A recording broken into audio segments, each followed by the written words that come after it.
isso daí. Então, a gente vai seguir trabalhando, pegando outros enfoques. Esse, o José Mágico focou no capital, né, do pessoal. Aí a gente agora tem que ver o pessoal nas instituições, seja políticas, parlamento executivo, seja nas de controle e jurídicas, órgãos de controle, Ministério Público, cortes superiores, TCU, etc. e tal. Então, ainda vai dar muito pano para manga.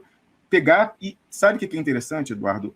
A maior parte do dinheiro remetido ilegalmente tem origem desconhecida, já que foram usados laranjas. Então, principalmente aquelas pessoas que estavam evadindo caixa 2 ou então propina, elas não botavam no nome próprio. De uma forma até folclórica, o senador Roberto Requião falou que um dos CPFs e nome de pessoa física mais utilizado para remeter bilhões e bilhões de dólares, era o vendedor de cachorro-quente da porta da agência do Banestado em Foz do Iguaçu. E ele não ganhou nada, disse que o sujeito era honestíssimo, mas alguém chegou lá, um gerente ou uma gerente, virou para ele e falou assim, ô, meu amigo, me dá aqui seu CPF e tal. Ele deu de boa fé, o pessoal usou para remeter bilhões e bilhões de dólares. E aí você vê a gravidade e a atualidade. Há um relato, numa matéria publicada pelo mesmo Amaury Ribeiro Júnior, na Isto É, em 2003, de que uma das gerentes que mais abria conta CC5 nessa agência de Foz do Iguaçu era uma sujeita chamada Vera Santos Lima, que era a esposa do procurador da Lava Jato, Carlos Fernando Santos Lima, aquele barbichinha. Então, que tentou impedir que esse documento, fechando o circuito, fosse ao Brasil. Quando a CPMI foi lá buscar em 2003, ele viajou junto com Vladimir Aras, o procurador que era o coordenador de cooperações internacionais na PGR durante a Lava Jato, a gestão Rodrigo Janot. Os dois que atuavam no caso do Banestado no Paraná foram para Nova York para impedir que os procuradores distritais entregassem esses documentos à CPMI, mas foi entregue à CPMI e foi entregue a eles também, está registrado na imprensa nessa matéria. Estranhamente, os dois não colocaram no processo, lá que tinha sua instrução presidida pelo Sérgio Moro, depois julgado por ele, e aí por isso foi todo mundo para casa, não tinha materialidade. O delegado Castilho fala que é como se tivesse homicídio e o corpo nunca foi encontrado. Os procuradores de Nova York entregaram a bolsa com o corpo, falando, está aqui, a prova do crime de homicídio. E aí, esses procuradores, que atuaram também depois da Lava Jato, sumiram em Curitiba e também em Brasília, o pessoal da CPMI que recebeu, um senador do PSDB, um deputado do PT, outro deputado do PDT e um senador do PL, aí do bolsonarismo, meu Deus, como é que é o nome dele? Lá ele parece um bicheiro, se veste com um relógio de ouro, aquele que não foi reeleito agora, sempre me foge o nome dele, é o Magno Malta. O Magno Malta estava nessa diligência, então até era o Paz de Barros, José Mentor do PT, Magno Malta, que era senador pelo PL, aí não foi reeleito, mas que é um quadro aí importante do bolsonarismo, e doutor Hélio do PDT. Eles receberam a bolsa com corpo, os procuradores Vladimir Aras e Carlos Fernando receberam, e no Brasil sumiu, e ninguém fala disso até hoje. E aí você fala, mas prescreveu. O que prescreveu foi a evasão de divisas. Mas o crime da lavagem de dinheiro, até hoje, cada vez que eles gastam esse dinheiro no Brasil, aí com debêntures da Eucatex, a holding da família Maluf, ou então na casa do José Serra e tal, o crime é renovado, o crime está existindo de lavagem de dinheiro. Então, não prescreveu. E é estranhíssimo ver o pessoal vir com essa nuvem de fumaça tentando esvaziar isso. Então, o documento, a lista, é velha, mas nunca tinha sido publicada. As consequências jurídicas e principalmente políticas são atualíssimas. Você tem quem vai presidir as eleições desse ano, Barroso, e quem escolhe se pauta ou não a ação de cassação da chapa Bolsonaro-Mourão, sujeito possivelmente a pressões com base nisso. A gente não sabe a origem do dinheiro, pode ser que sejam honorários legais da advocatícia dele, que ele melou com uma remessa legal, pode ser, agora também pode ser, ele tem que esclarecer, caixa 2, honorários que ele não faturou, ou o que é pior, Eduardo Moreira e José Fernandes, pode ser propina recebida, porque ele também era procurador do Estado do Rio de Janeiro. Aí vai que aconteceu isso, ele ficou com esse pecado original, alguém guardou esse dossiê e tenta pressioná-lo com base nisso, para decidir se pauta ou não a cassação, decidir como faz e quando faz as eleições, etc. e tal. A gente não pode ficar com a dúvida, e me estranha muito que parlamentares dos partidos de oposição, me estranha muito que os veículos supostamente progressistas, ninguém pergunte diretamente, como a gente vem fazendo há semanas no Twitter, perguntando, dirigindo, já que o Luiz Roberto Barroso tem perfil no Twitter, que ele esclareça e tire essa ansiedade da nação, que ele possa estar sendo chantageado com base num dossiê do passado. Ele precisa dizer qual foi a origem do dinheiro que ele remeteu ilegalmente, Eduardo Moreira. A gente vai continuar lá no Duplo Expresso, terminando aqui esse link, então quem quiser ouvir mais de Banestado pode ir lá para a nossa live, e também fica aqui a recomendação para o pessoal e ver esse artigo que você divulgou aí, onde está esse documento bruto e essa primeira lista processada com base no trabalho do José Mágico. E quando eu entrei, eu vi a conversa sua com o José Fernandes, falando do Paulo Guedes, eu mandei um outro link para o Rafael, de um tweet, você talvez, se não tenha visto isso, você vai se chocar, como a pessoa que operava na mesa em banco. O Paulo Guedes, do seu gabinete como ministro da Fazenda do Brasil, que toma decisões que afetam as cotações, tem um terminal Bloomberg e um teclado Bloomberg para fazer ordem de compra e venda. Não sabemos se ele faz ou não, mas pode. Para que alguém que não faz vai ter um teclado Bloomberg lá para ordem de compra e venda? Ligado! O pessoal viu na entrevista que ele deu na semana passada na Jovem Pan, ali ligado com as cotações e tal, e ele podendo fazer. Então, ele pode estar, e também a gente precisa que ele esclareça isso, ele pode estar operando em cima das decisões que ele toma como ministro da Fazenda. Isso é um escândalo. Como que a gente não viu isso? Eu vi isso, só para ser assim, eu vi isso e muita gente me mandou essa foto. E aí a minha resposta foi a seguinte para as pessoas.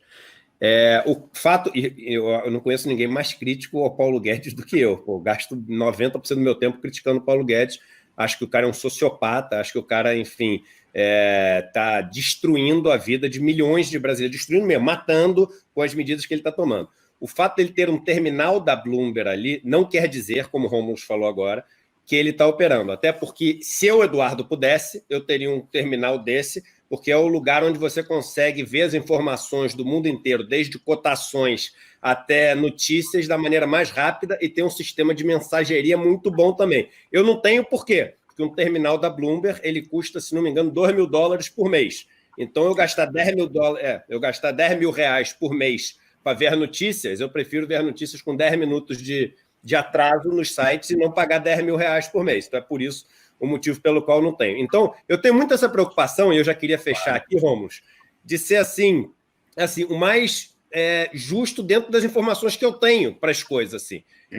O Paulo Guedes é um adversário meu. Eu sou uma pessoa, eu quero assim...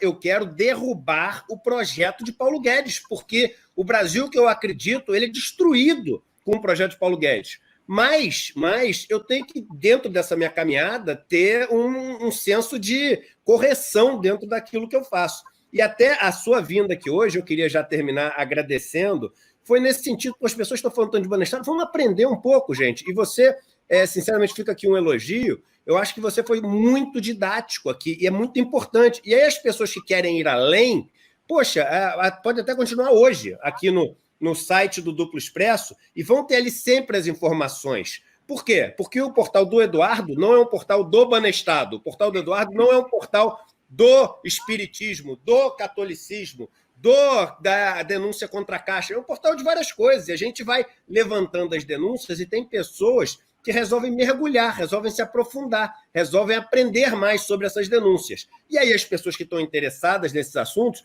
que busquem os especialistas. Eu acho que o nosso papel aqui é dar espaço, é ouvir as pessoas e permitir que as denúncias encontrem solo fértil para que possam ser levadas adiante. Então, eu queria agradecer a sua presença aqui, agradecer a didática do que você explicou aqui e passar para você fazer suas considerações finais.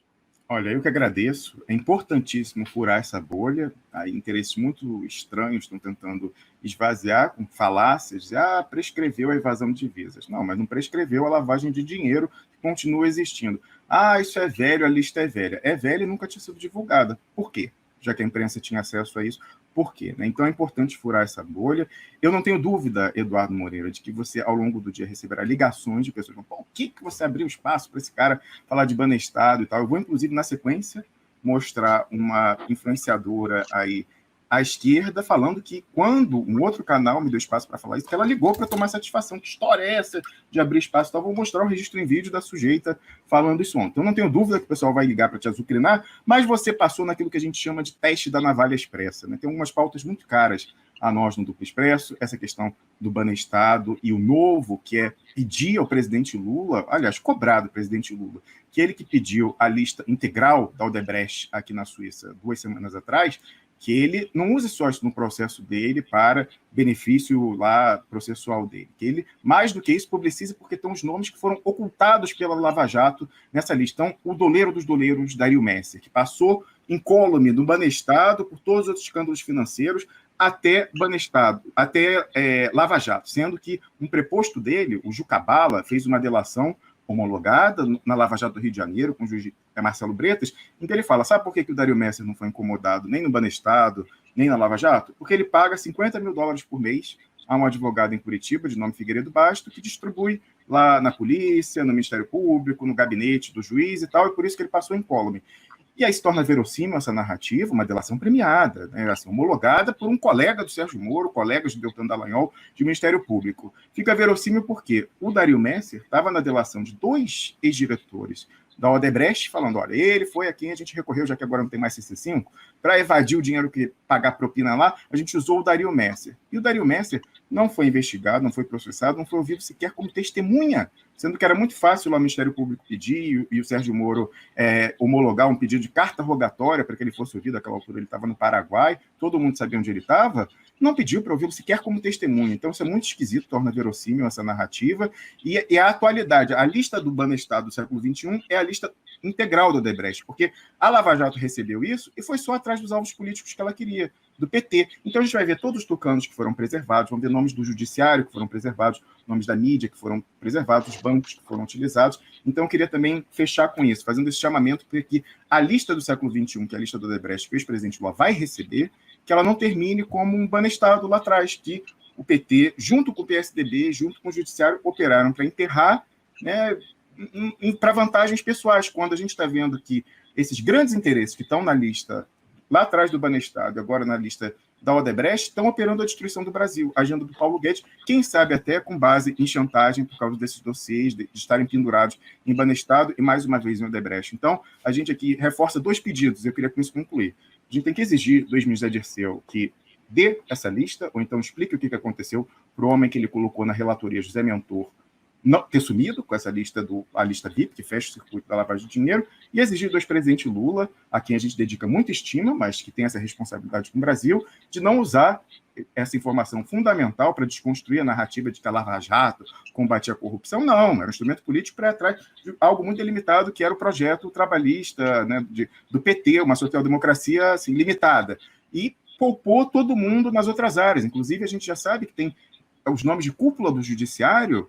Tem uma matéria que saiu em maio de 2017 na Folha de São Paulo, falando que o Fachin está, desde então, 3 anos tentado em cima de nomes que estão na lista do Odebrecht que nunca apareceram. Então o Lula vai mostrar, peraí, é o judiciário que está falando que os políticos são corruptos, mas esses nomes aqui de TCU, STJ, STF, que estavam sendo poupados e assumiram esse figurino aí de vingadores anticorrupção. Então, o presidente Lula está com a faca e o queijo na mão para desmontar a narrativa de que corrupto eram os políticos, corrupto era o PT. E a gente tem que lutar para que isso não fique só no processo dele, isso aproveite a todo o Brasil nessa urgente iniciativa de reconstrução nacional e de desarticular esse braço do imperialismo americano no Brasil, que era a Lava Jato, Eduardo Moreira. Com isso, eu concluo agradecendo o espaço, aí, a enorme audiência que você possibilitou que se somasse àquela Duplo Expresso, porque a gente precisa furar a bolha. E já me colocando solidário a você com relação à dezena de telefonemas que você vai receber ao longo do dia reclamando de você ter aberto esse espaço.